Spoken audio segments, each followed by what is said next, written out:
Good morning, friends. We are here today at the administrative building of Stafford USD 349. We are here with guest Rodney Roush, who just finished his term as president of KASB, or Kansas Association of School Boards. Mr. Roush, would you tell us a little bit about KASB and what your role as president entailed? Yes, Jabe. KASB is a nonprofit organization that's made up primarily of school boards across the state of Kansas. Their main function is to provide leadership training for school board members and to help them better achieve their roles and assist them in their roles as local board members.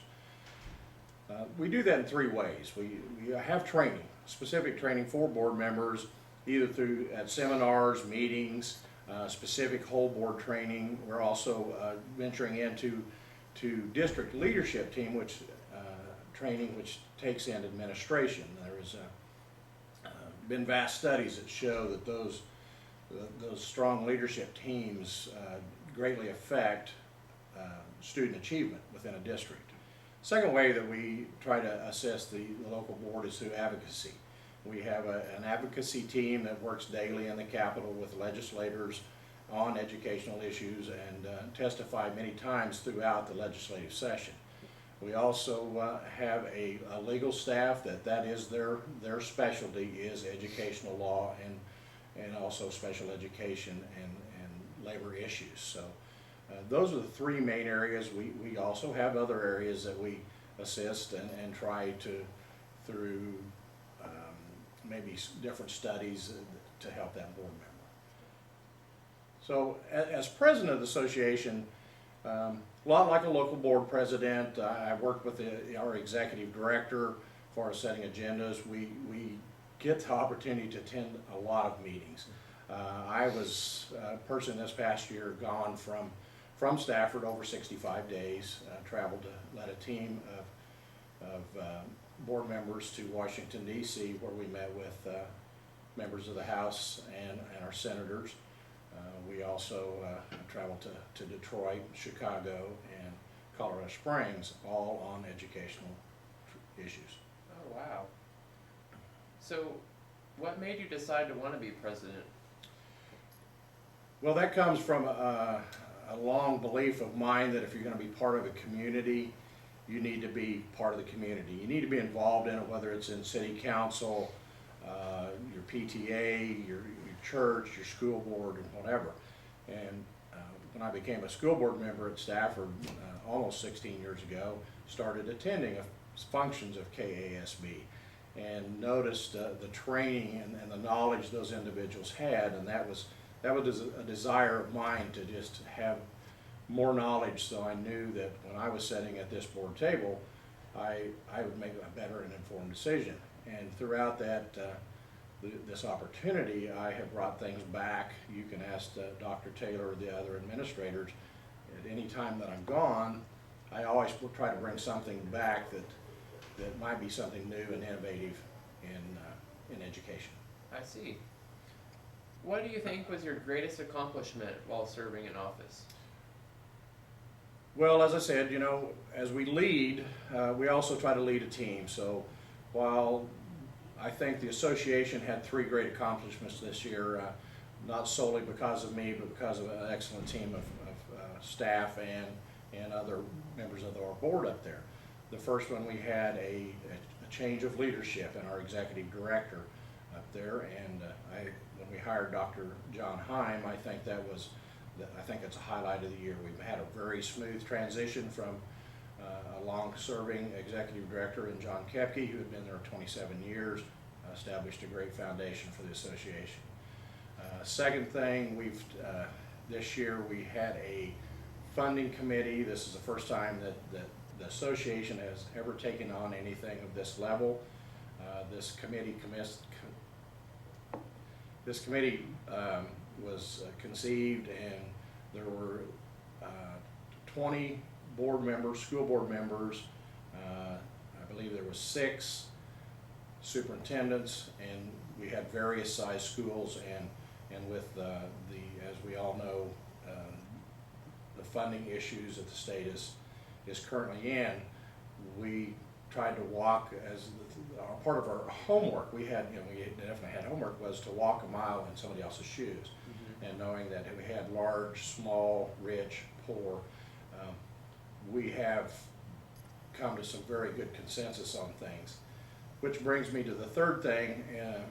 Last February, our team that was in Washington, D.C. met with Senator Sam Brownback, who is now, of course, governor-elect. And I think through those meetings, we gained some very good inroads to the fact that when the new governor and legislature meet and they talk on educational issues, the association will have an opportunity to be at the table to talk about those issues and won't be an outsider looking in and trying to react to what is brought out by legislature, but hopefully more the fact that we will help craft those issues this year. And that goes back to the advocacy that you talked about earlier. Very much so. I see. What contributions do you think KASB makes for education in Kansas? I understand with the funding issues, it gets tough. It does get very tough, and that's some of the things, I talked about the seminars and stuff. One of the things that we have some very good seminars on funding issues and how to try to make things continue to work at a high level within the school district with less funds. So that's one of the areas that we do some of that stuff. I see.